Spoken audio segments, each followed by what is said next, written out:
when a rival player gets injured, maybe it's my age, maybe it's my demeanor, maybe it's me as a person, but celebrating that, especially when it's a significant injury and it's going to keep a player out for two or 3 months, it's a bad injury which could impact the rest of their career.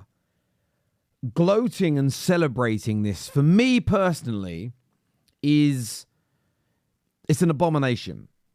I think, one, it's disgraceful. I don't see how on any level it's banter, how it's funny, how it's comedic, how it's satire. I just don't. Secondly, I always feel you're tempting fate. I always think you're bringing a dark cloud over your football club. And maybe, just maybe, you could tempt fate. Now, that's me, and maybe I'm a bit superstitious, and fair enough on that one. But we've seen the news today that Bukayo Saka is going to miss a significant proportion of the season. And just as when Rodri was injured, to which we called out, and we spoke about it on many a podcast, and we highlighted a number of people that did this, the reaction from rivals towards this situation has been nothing short of embarrassing.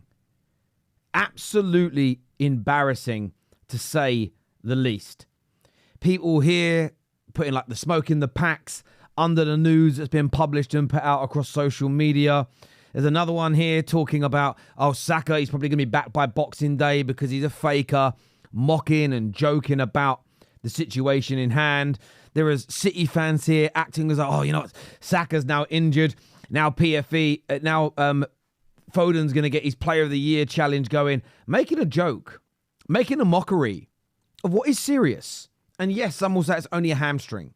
But listen, you get one bad hamstring, can lead to 2 or 3. And this is a player. I understand you don't want him to do well for Arsenal. I don't really care about his Arsenal career per se. I want him to do well for England. But if I want him to do well for England, he's probably going to have to do well for Arsenal. So this is a bad moment. But celebrating it, making jokes and mocking it, I think it's a disgrace. And a few people might say, Terry, that's a handful of tweets. Listen, just under one post from a big media outlet, in 30 seconds of scrolling, these were the comments. Everything from well done, nice, smile on my face from multiple people. Amazing news is what Mohammed here says. Optimus putting, that's 100% great, clapping emoji. I don't really get the congrats to him. It's kind of a weird one to me. Penguin finally got injured. Saeed here saying it's great. Dan laughing that Arsenal's title hopes are over. You're laughing at the injury side. People with thumbs up and A-OK emojis. And listen, that's just a handful. A handful. So anyone saying that it's only a couple of people are wrong. There are hundreds, and I would say by now, thousands of people doing this, if not more. And I just think it's an abomination. The people that did it to Rodri, they were a disgrace and they got called out. I'm keeping the same energy now. Saka's a young player. He just picked up a bad injury. It could be damaging for Arsenal's season. So I get underneath there'll be an element of, this ain't bad, It's quite good, rivals will see it as that this is a good thing for us maybe if Arsenal get weaker. There's thinking that, and then there's celebrating it, laughing, goading, making jokes. As I've said, I think it's disgraceful behaviour. And on top of that, why would you run the risk of, listen, I use the football gods as a bit of a colloquial term, a little bit of a satire term, but I do believe in tempting fate. I do believe that you can almost force something into existence. You can be punished for your behaviour. And I just sometimes feel that as football fans, we bring some of this upon ourselves. I truly believe that to my core. So look, on your head be it. On your head be it. And it's okay for the people not using their real names and their real faces. There's no real comeback on them individually. But I just think it's a disgraceful way to behave, especially people that rep their clubs on social media, where their name and their avies are about their football club. You make your club look tin pot. You make your club look pathetic. But look, maybe I'm wrong about this. Maybe celebrating Saka's injury, you find it okay. I'd love to hear your explanation, though, in the comment section below, if indeed you do. By the way, make sure the like buttons are smashed and make sure you are subscribing. Now, another thing that I feel is just plain wrong. Take a little listen to this from Sky Sports. Something is obviously going on here. Well, I think what we can say, and I think we can honestly say this, is we've been a big advocate of us and we've been a supportive to him and said that all along there's more to this than meets the eye. Whether it is or we don't know because we're not sort of privy to that information. But what you do know is that he's a game changer. He's a player who can absolutely turn it on, and he's a top player. So why wouldn't you want to get the best out of him? Now, he's come out and obviously made the statement. What we've seen behind the scenes is there's been a lot of cost cutting. But what we also know is he's potentially their biggest earner. Now, is that the ownership coming in going, absolutely not. We're going to set a wage structure, and we're going to make sure that we bring that down. He's the first one that's got to go, or we're going to have to do something about it. So how do you do that? I want to address a few things he said there, because there's a lot to unpack. Firstly, there's something going behind the scenes. Something isn't quite right there. Rashford isn't performing. Yes, he has been a game changer for Man United in the last 7 or 8 years. Yes, he has scored a lot of goals. Yes, he has been a brilliant player that I rate. I think he's going to go on elsewhere and be brilliant. But no one has come in and gone, he's on 350 grand a week. For that reason, get rid of him. If Marcus Rashford was performing in the last 18 months, so far this season, in the early stages under Amorim, the salary wouldn't matter. There is a myth that goes around that loads of owners that take over clubs, all they're really doing is cost cutting and penny pinching, and they want to lower the wage bill so there's more money in the club for them. I don't believe it. I think it's a conspiracy theory that in the short term holds a little bit of water, and we'll get onto why that's wrong a bit later. But let's take a little look at some more of what's said here. You frustrate a player. You make life difficult for him. I've been in that situation where someone's come in and gone, you're not a player for me. So what I'm going to do is I'm going to make life hell for you. I'm going to make it really embarrassing for you. I'm going to change the way we do everything. You're training, I'm going to leave you out of squads. And I'm going to make it so you train all the week, but then you get no reward at the end of it. See, that there is just crazy speculation. There is absolute, again, if, I'm going to say this now on camera, if, for instance, this turns out to be true, and the only reason that Amorim and the board of directors want him gone is because he's cost too much money. And what we're going to do is make life hell for him to force him out. I will come on and I will issue an apology and say I got this completely wrong.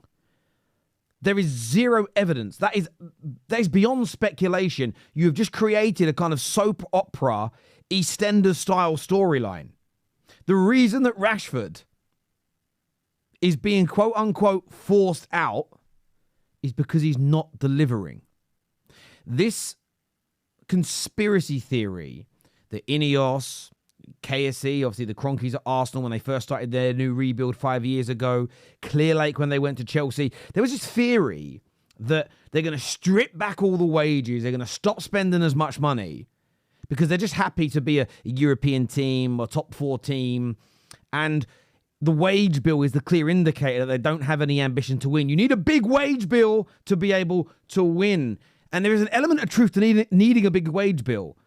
But where are you in your current circumstance? And I want to show you something here which I think blows this theory out the water. So this accusation was thrown at Arsenal in the early stages of Edu and Arteta being the head coach, manager, and of course sporting director. When Josh Kroenke got involved, a lot of the Arteta outers, a lot of the people angry at the club said, you're lowering the wage bill by getting rid of the Ozils and the Aubameyangs. You're doing it to cost cut. It's a lack of ambition. You're getting rid of the better players. The people you're signing are not coming in on that kind of money. It's nothing to do with trying to fix the culture and build up a different kind of ethos. And they're lowering the wage bill. And look, we're coming 8th and 8th. We're not in Europe. Lowering that wage bill has killed us. What's really interesting, if you look at the wage bill when Arteta took over, it was £118 million a year. It is now up to 172 million a year. Now, this is base salary.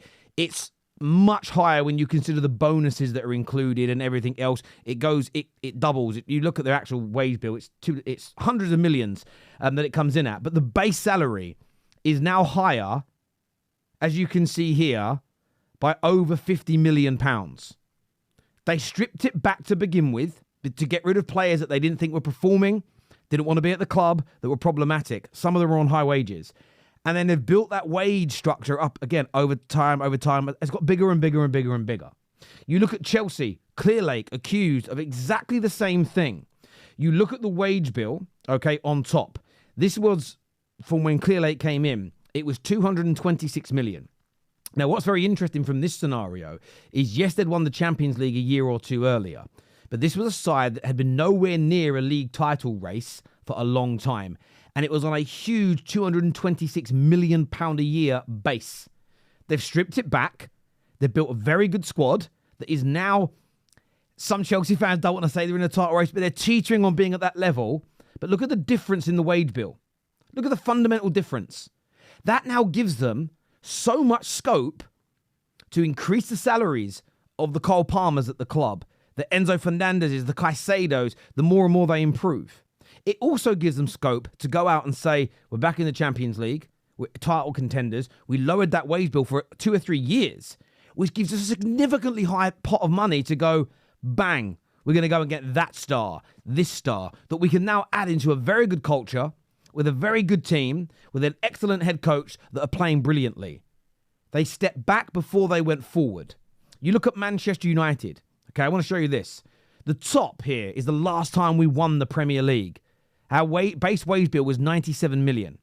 The one you can see below at 163 million was the last time we properly challenged for a title, and it wasn't even that good a title challenge under Jose. Our wage bill was £163 million.